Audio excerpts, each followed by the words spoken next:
Howdy. Before we begin with our regularly scheduled program, I want to remind you guys that I am a writer.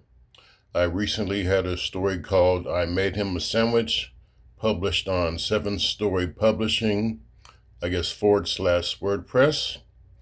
And I really want to bring attention to my novel, Des Moines.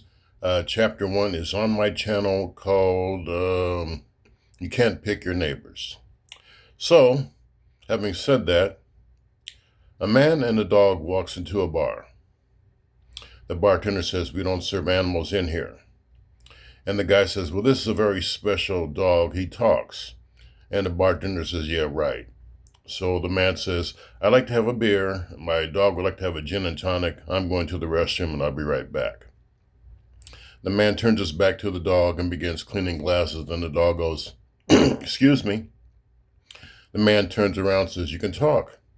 The dog says, "Yes, and I can drink too." And the bartender says, "A gin and tonic coming right up."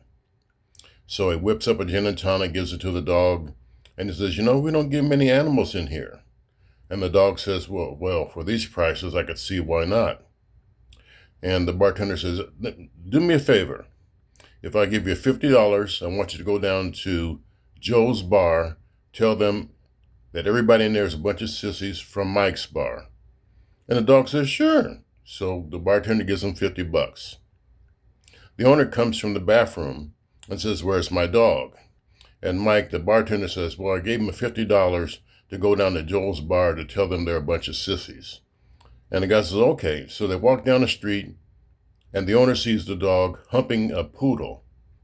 And the owner walks up to the dog and says, "Fido, what's got into you? You've never done anything like this before."